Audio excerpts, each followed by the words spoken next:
sound and video technician for a lot of dance companies actually, sometimes light designer. Now, more recently became a real dancer, because I was working with them, they taught me how to dance, and finally I became a dancer.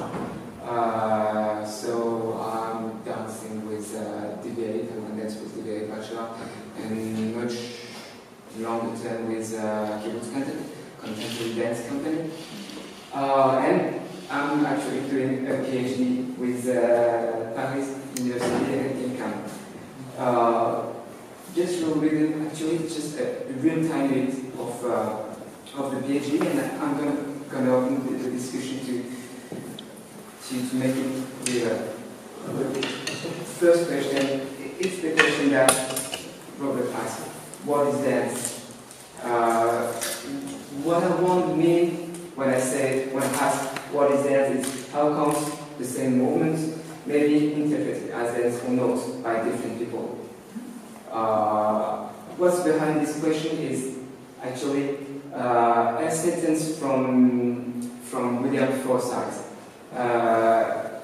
It is said the Arabesque does not exist. What he wants to say when he says the Arabesque is more than it does not exist as a word, is that it's cultural. The Arabesque is cultural, and dance is essentially cultural. So if it's essentially cultural, my feature, which is about gestural analysis and choreographic application, will essentially be about decoding the cultural within. So how to decode it? I think with movement notation a lot. Laban notation can be great for a lot of things. Benesh for other things. Eshkol-Bachmann, it's not very well known, Eshkol-Bachmann, but it's great, for instance, for contact improvisation, because Eshkol-Bachmann notation, there is a dimension of co-spacing between, interrelation between two different dances. So it might be the best notation when it's about contact improvisation. Still, something that's missing might be what's essential in dance, because also most part of dance might be cultural. I don't know how much of it is cultural. We used to think, for instance, that walking was essential in a human being, that it was inscripted in its genetic since Homo sapiens. It's totally wrong. Actually, the Sedge children, they did prove that it's cultural. Even walking is cultural. It's something that we learn. So even this kind of thing that seems to be really the inner real truth of human being, they're actually cultural. So what is essential? To answer this question, I've been thinking that I had to divide what was the dance phenomenon. The dance phenomenon, you've got the sensation. Well, the sensation, you don't have shit actually with the sensation. You just have the stimulus. Then you've got the perception, which from the sensation builds a perception, builds something that you can understand, that you can write something on. Then cognition.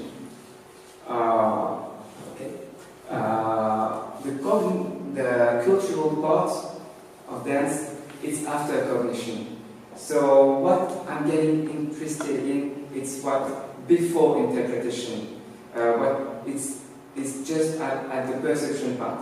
This is why I got interested in perception of movement, and especially perception of dance. Another problem was, this is what we got here, if I want to analyze dance analyze dance through an interactive system, through a technological system, I would have to be able to capture it. And sensors, motion sensors, that actually can only capture quantitative information. not qualitative information, first of all.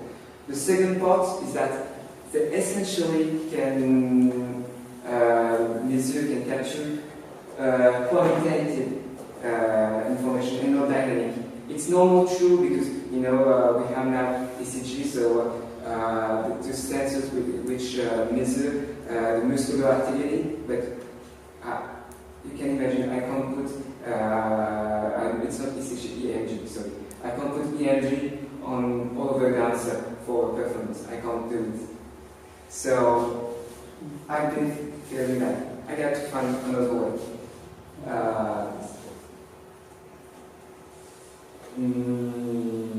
Yeah. Yeah. So the point was, where can I study? So where can I begin to study on what's before cognition? An answer is studying the infant's reaction. Because when you're an infant, you are not too troubled by the cultural thing. You're not too much polluted by it. So we can maybe get some information. And Daniel Stern has been studying the infant, the relationship between the infant and his mother, essentially. He did show how much the relation was established through amodal transfer, which means, for instance, the infant moves his arm like this, and the mother will do, it's amodal. It's not synesthesia, it's amodal transfer. The infant uses one modality, and the mother will respond with another modality, but it makes you create a link. Through this link, at some point, there is not a communication. I don't like the word communication in this situation. It's about communion between the mother and the infant. And what Daniel Stern discovered is that what is essential in through this communion is the rhythm.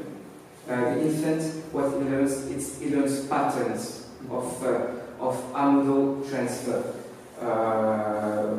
When I read about patterns, I deepened inside, and it was the first occurrence of rhythm through our perceptual process.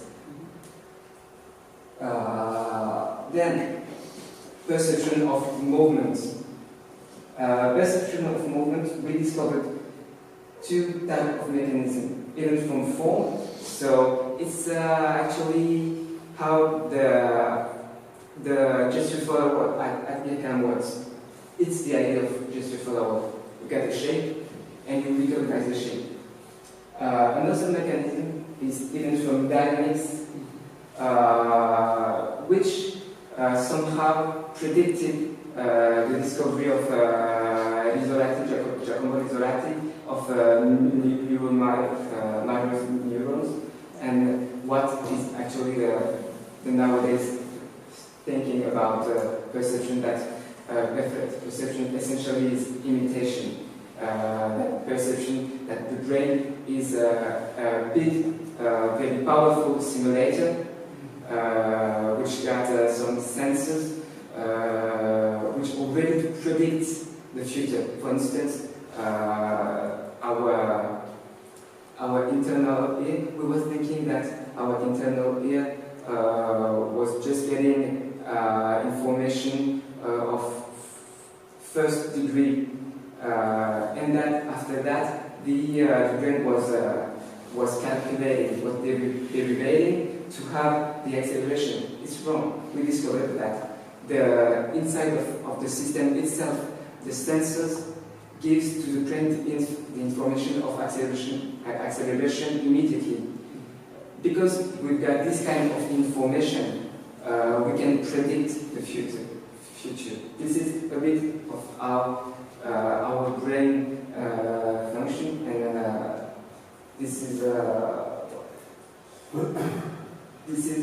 how I come through the fundamental importance of motor theory of perception. We have the kinematic information. So it's on the kinematic, it's what you see, it's what the sensor will get. We embody it through imitation, the simulation, and through this simulation we can get, oh, I've seen this dancer, for instance, something like this. And like this, I can do it like this, okay. I know that the dancer, he was wanting to stand up with his head. The purpose was to get back his head to stabilize him. If I'm doing this, like this, I know that the dancer is doing it with what we call the center. It's the center which take it back. I don't know it because of the shape. I know it because of the embodiments, because this embodiment tells me this is how it was functioning inside of his body. And also, this is maybe among the most incredible stuff that did prove the motor theory of perception. Certain motoric skills may be necessary prior to the cue achievement of the perception of specific cues. Motor skills will limit the number of cues a child may perceive in their degree of emotion. What it has been, Bushner and Hugo, they had an experiment with children, and actors. The actors, they were playing some very, very usual emotion, scary, happy, astonishing, etc. The most basic emotion. What they realized was that the younger were the children, the less they could understand the emotion. Another thing they realized is that the children who had a large amount of physical experience, they were much better to recognize the emotion. Because of what it does mean is that if we don't have the physical experience of what of some cultural convention which show emotion, we can understand it. And it was a big proof to the motor theory of perception. We perceive through action. For instance, the perception of space. If I perceive this panel here, I don't know it's here so much because of my eyes. I don't know the distance so much because of my eyes. I know it much more because of I'm imagining the movement to go there when in my brain eye.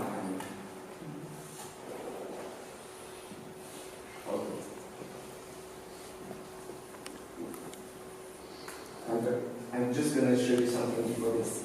I have to clear up this story. This is a moment from Hubert Vedara. It's a moment he really loves with the harp. We've got this one, then this one. It's approximately the same movement. It's kind of the same shape.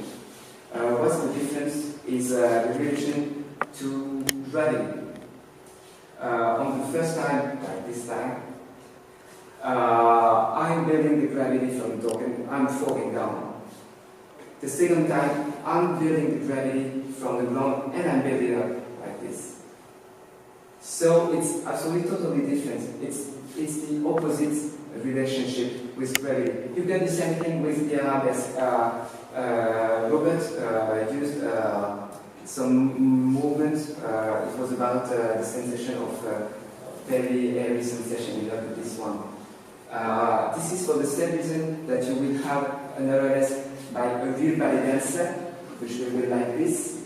The ballet dancer, he will have an orientation movement before to put the toe. So orientation, I build my gravity, the whole gravity, and I just have to put it, and actually I stand. because I build naturally with my head before to put my toe. A more modern dancer, Bachira dance, we used to do something much more physical like this, because we go through the ground, we lean into the ground, then we build the gravity from the ground.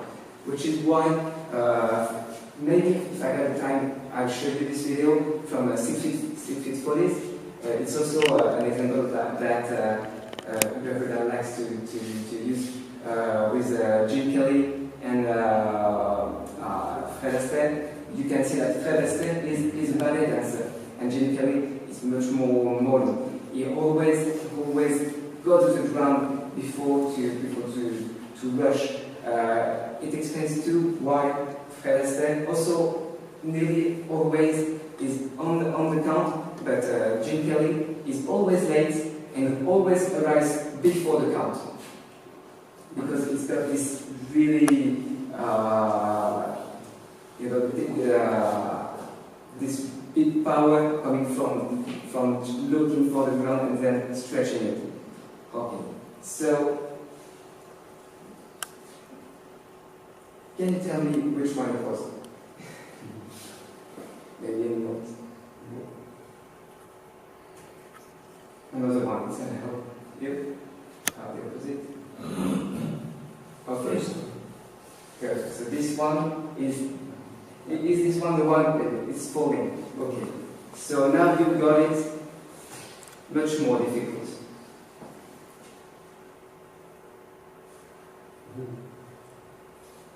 Do you think it was falling? Lift your hand, please. Okay. Do you think it was raising? Or you don't want to?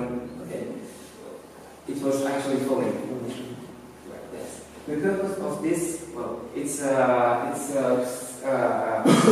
psycho-perceptual test I'm running right now with trained dancers. The purpose of it is to use point-light display.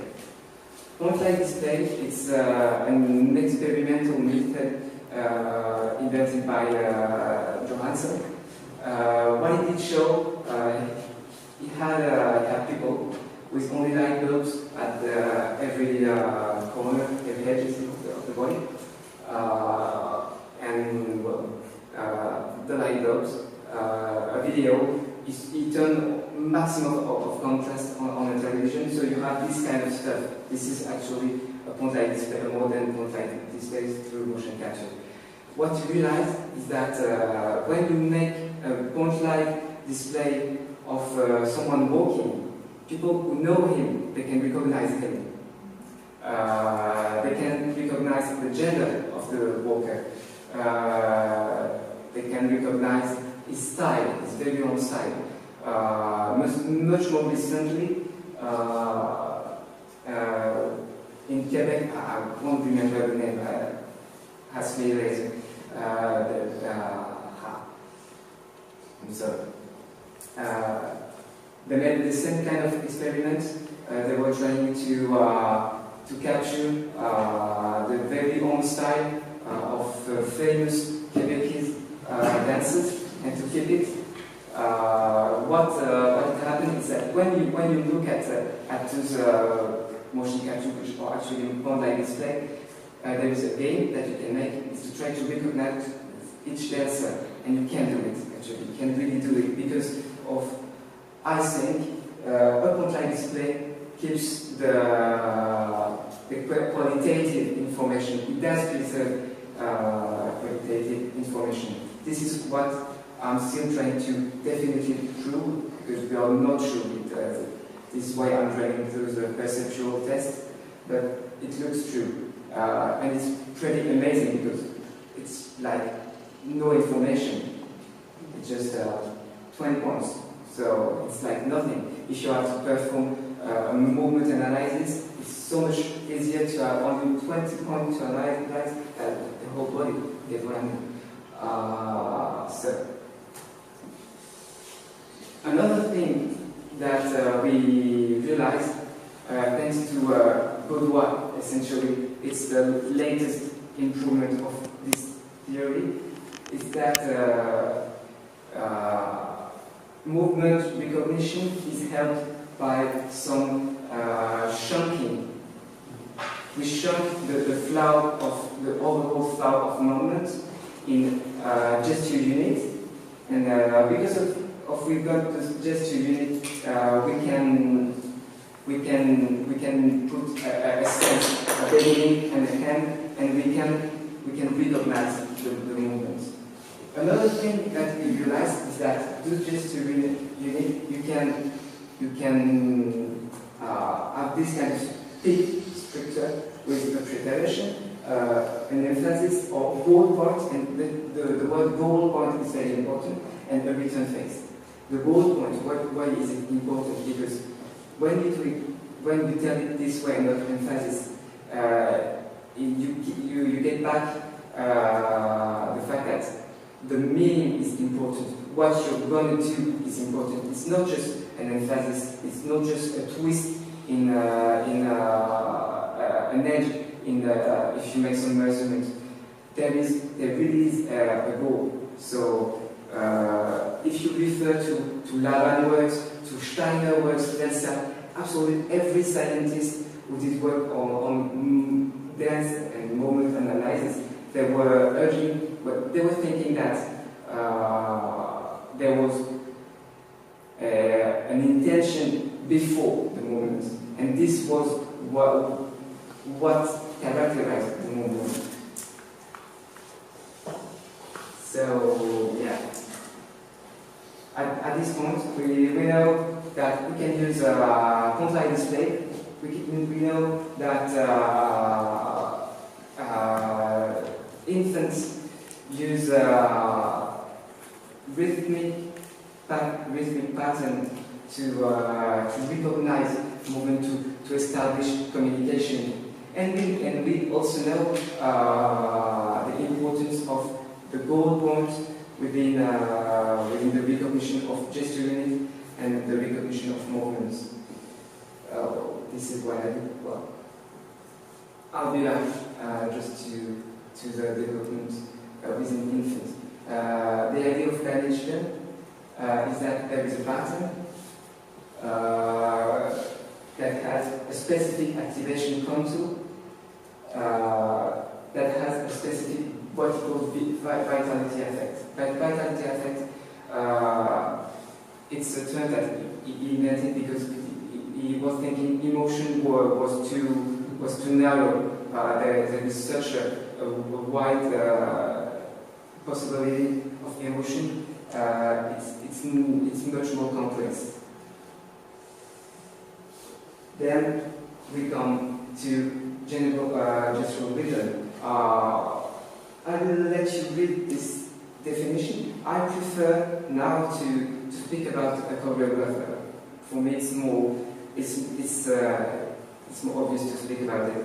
Professor, maybe some of you know him. Professor is coming from Bachelor. I was in England, and says there was nothing impressive about his work. He doesn't know any choreography through words.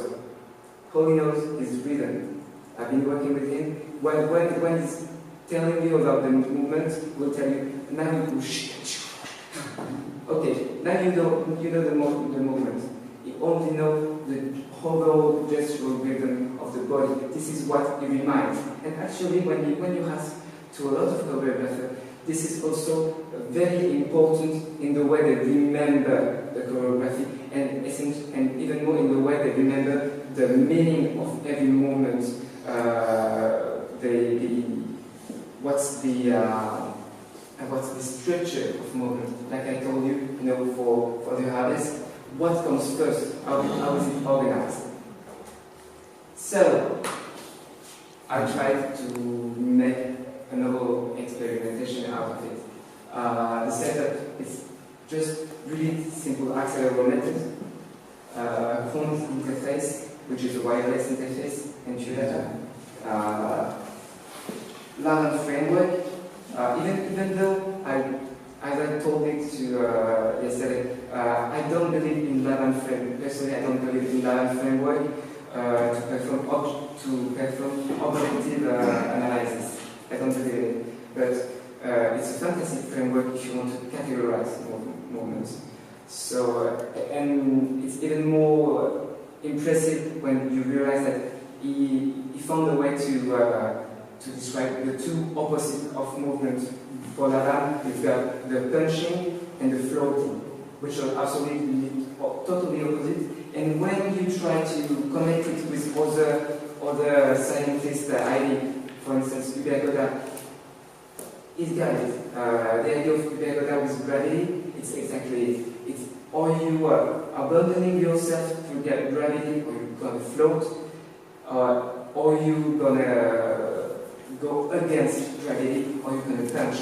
This is the same. Actually, this is the same quality. Even if, of course, if I'm doing an arabesque through the floating quality, at some point, if I wanted to do an arabesque, I have to push against gravity. So you will have some perturbation, of course. What I had. Yes, I would tell it before to show you this, as it's not there. So I have one accelerometer here at the wrist, elbow, shoulder. Only one arm to analyze. I just wanted to have the gestural rhythm of this. Then, what I did as signal analysis was an IDS analysis. IDS analysis. It's kind of a frequency analysis. It's inspired by Emil Lemp's work, who was an acoustician.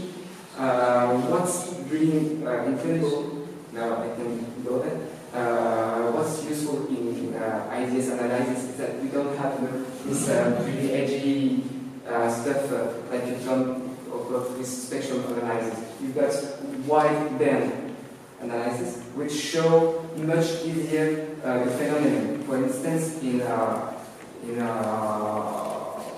acoustic, you will have a band that will be very high for very brilliant acoustic, and the same band will be very low for very shallow acoustic. So this is how you can get a link between a frequency band and maybe a movement quality.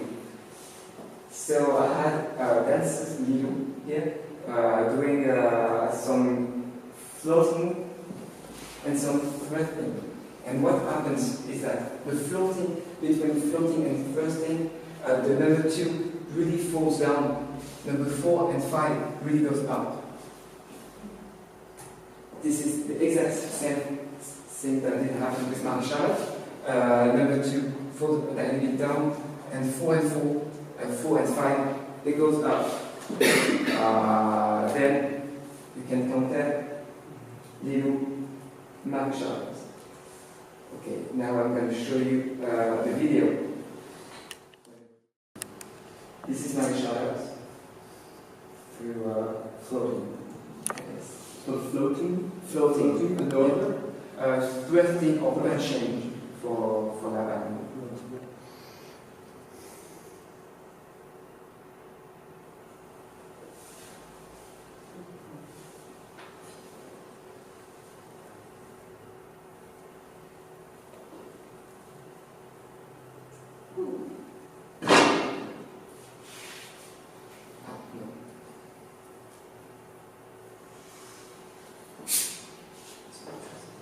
Yes, same difference, but a bit different.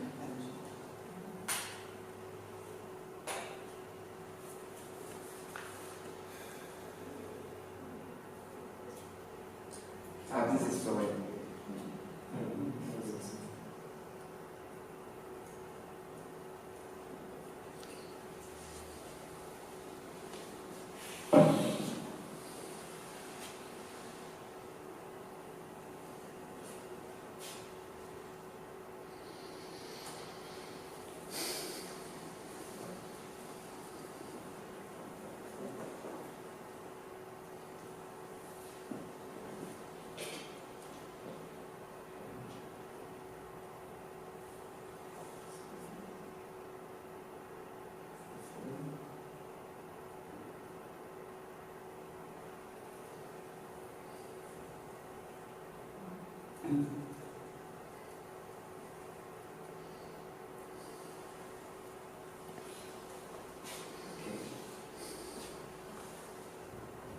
So, I'm not going to conclude so fast,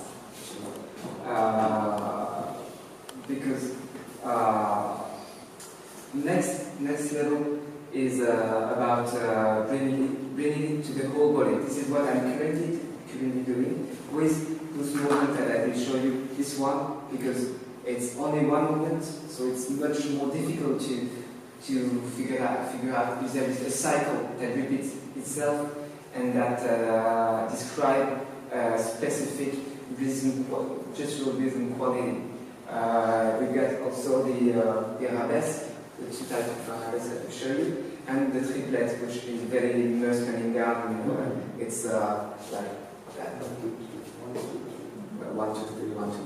So triplet that can be also very heavy, very floating in the air, or really much more bouncy. What's the purpose of it? Actually, it's to be able to get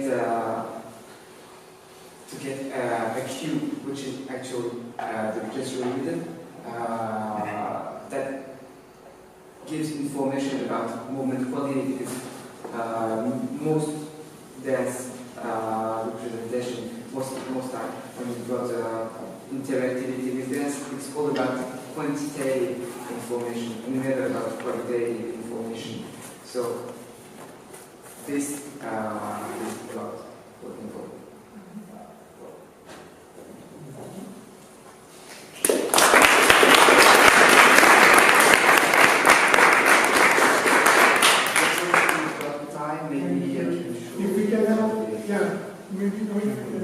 We also need some time for setup. If I understand correctly, you're trying to find a way of allowing us to see the qualitative effort and effort shape through a point analysis. And that's in what it's about, right? Rather than trying to find a way of what any lab analysis would know through the inner rhythm, I suppose, so something to find a way to do this in the abstracted format. Is that what you're trying to do? Yes. What I'm trying kind to of do, like an automated actually, somehow I'm trying to make a computer able to be kind of human. Yeah. Yes. And actually, And it works so far. It did work so far. Yes. So so you will have an analysis that shows the two different efforts of floating versus thrusting with the same movement, with the same weight, Yes. with a different effort. Even if I would say now I don't read people saying same movement, because in my point of view actually it's no more the same movement. There are lessons, and I will show you the ballet one and the modern dance one, the bachelor one. It's just not the same movement. It's the same shape, etc. I can understand that as a scientist you need to have kind of the same thing, because you can't analyze the same if it's not the same. You could just only one thing you can say is it's not the same. But actually, it's not the same. It's not the same meaning. It's not the same purpose. It's not the same kind of body too. And it's an intention. Yes. Yes. Basically, it's a question of mapping intentions. And it's hard to know how that will work. You know exactly what it is that allows a computer to do that. That is, in the end, an issue of quantification, right? So the quantification that we are able to see, how you get the computer to quantify this, so it's not just about a slightly tiny difference in timing, for instance, in this just, for instance, right? So that these are the same points, is there a tiny different movement in timing, which is a rhythm that allows it to quantify for the computer, so the computer will have to quantify. Quantifying, yes. This is going to be maybe the biggest problem. How to quantify it? I think the only way to do it is to perform several tests with a lot of movements and to have some edges to get it. And first, this is the first answer. The second answer is that for only one answer, you will have to perform a lot of tests, because, for instance, Marie-Charlotte and you, even if we can see some similarities, they are not the same dancer. And Irene, she's even worse. honestly, Elena, she was, she's really edgy in everything she does because she's coming from Catholic dance. So everything she tries to do, she's taking it back, always. So, yes. This motion capture construction you want to use is very reduced, for quality for a dancer, because quality for dancing is also to make this one maybe, and this point capturing couldn't analyze this. I think yes. Yeah. Yes. Maybe, or a little bit thicker food and anything else. This is maybe the quality of movement also. Yes, this is the quality of movement actually that we are analyzing. So I think about that. You need a more sensitive construction of this motion capture, because the fingers are very necessary for the quality of movement. I would agree and disagree in the meantime. Depending on the dance, the figures will be fundamental or the dominant thing. If we think about the masculine, looking at masculine performance in a theater, okay, you don't really see the fingers, so it doesn't matter so much. If we think about Bharatanatyam or Chevalier, yes, the fingers are kind of fundamental. So you don't have the same motion capture system, that's all. Well, the purpose of it was to be kind of universal, even though I want to be a universalist. I'm no more. I don't believe there is nothing universal now anymore. Okay. Yeah, you also see also related with the work of Jola, there's neuroscientists that should be working with mirror neurons and the neuroscience aspect. So of course, there is the coupling between the observer as a trained observer. So that's what we call culture. There is a trained dancer and the trained observer. And I think that that's a very important part here, of course, that what you call non-universalism is that, we have a system that's going to mediate a clear representation that we will recognize some essential characteristics of the form. But of course, we have to recognize that you need trained observers, in a way to recognize, let's say, the fundamental of the form. But I enjoy a lot of the introduction. I think it's quite interesting in relationship to how, and I think it's a problem sometimes when we work in this interdisciplinary field, that it's necessary a lot of knowledge of the dance forms and how they originate. Not only how they originate, how they stay formalized, and and then people think that dance is this monolithic thing, so dance actually, how we know it was created with a frontality view from the 15, and there is a lot of things that people think that dance is this, but actually it was created to face the king with a head open. So that's an interface. That was an interface. The theater was an interface that created a dance form.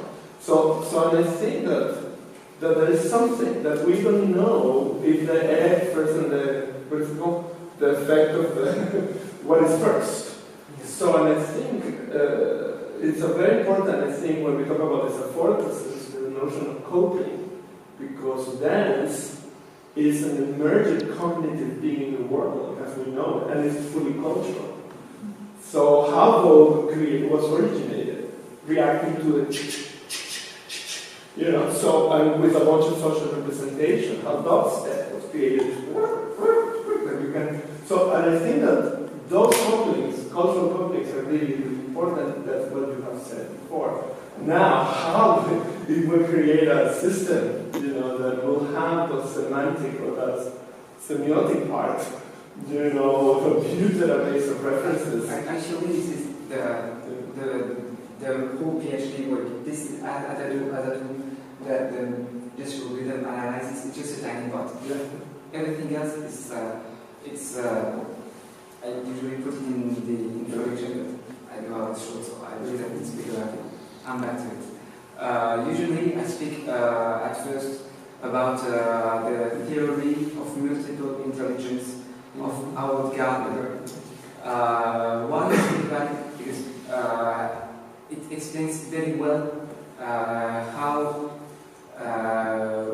human beings build a different way to see the world depending on the cognitive abilities they develop the most. And this will create different culture, this will create different dance, obviously. Because of those dance or targeted by different points, for instance, she's obsessed about music and about the organization, the spatial organization. So you can't analyze her work the same way you can analyze Akram Khan's work, you know, because they just don't connect with the same form of analysis. This is why, as I told you in the beginning, I think we must adapt which notation to look at the dance with, maybe which point of view to look at it. For instance, Pinaloche, I won't use any, I will never use any notation to look at Pinaloche's work. It's essentially social, the work of Pinaloche. So you have to work on it. What I found scary is when roboticians, robot experts are ecstatic with Laban. In 2014, they're rediscovering Laban. Yes, that's scary. That's what's happening. The Japanese guys, the experts in robotics, they're in ecstasy with Laban. So there's an interface there to create between what is being said around here and some of these geniuses in robotics. That's really what they need to do somehow. Yeah, I just want to say that when we talk about dance, you know, one of the things that we need, I propose to be clear, is in differentiating choreographic practices and dance. Because there's so many things. Choreographic practices, you know, when you talk about dress match or pinaloche, you know, they're quite specific choreographic strategies. And then that's one thing. And the other thing, whatever we understand dance is totally, it's very related, but we made, what Forsyth have done is decoupling choreography from dance. And I think it's a quite interesting methodology to understand that there is something, there's a bunch of different things that we start equating as dance choreography. It requires kind of... Yes. And another reason we were speaking about the Japanese robotic scientist. I've heard about an experiment where they actually did use this work because it's kind of an old work. It's the basic work is 2 years old, and the most recent part is from 2 months ago. And what they tried to do, but they had to do the robots doing gestures, and it really looked robotic, which was kind of obvious. What they did was to take the acceleration flaws and to try to figure out the timing of this acceleration. They put the timing that they extracted from a human being to the robot, and immediately the movement was like really human-like. Because of it's a lot about rhythm that makes the style of movement. This is the first point. The second point about the Japanese scientist really fancy about Laban.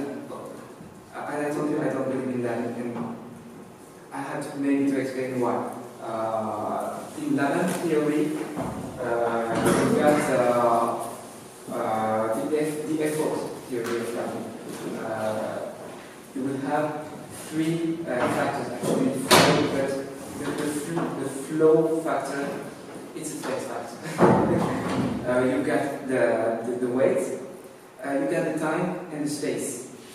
But it's essentially perceptual factors. They are not objective factors. In Laban, when Laban explains this in his book, he's speaking to actors and to dancers. He's telling them about the perception of time. So if it's a slow time for me. For instance, I'm a very fast dancer. If you don't give me music and you show me a movement, I will do it nearly all the time faster, because my personal perception of time is quite fast.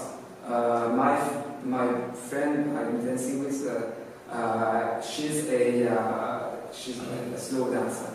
So very often when we practice together, I'm always in advance and she's always late, because we don't have the same perception of what is time. We don't have the same internal tempo, and it's the exact same for weight. It's going to be the same for space. We don't have the same perception, which makes Laban framework fantastic if you want to categorize movements. But if you want to analyze it through measuring, it doesn't work, because my timing pattern for something that is a slow timing will be a fast timing for my work. Not only that, but also the frame of Laban is set up in a cultural time. Yeah. And the body to it is different.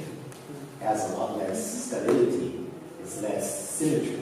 It has less symmetry, it's more fragmented in a way. So. And I remember how in our training we used to do exactly the Jean Kelly Fred Astaire thing. It's fantastic for that. It's much harder to use for so many more contemporary dances. But I remember how beautiful it was to find that out and find the language for it. I guess the difference that you mentioned. I guess Laban is one of the few that published it. No, it was to legitimize dance in the United States as a school. So it was used as a way of writing dance as musicians write their music. So this was actually a strategy in many universities in the United States to separate dance from physical education. So a lot of people then say, oh, you know, actually politically or something like that, musicians have masterpieces. So then dancers need masterpieces. How do we preserve them? So there was the war, there were a lot of immigrants from Europe, from here in Eastern Europe.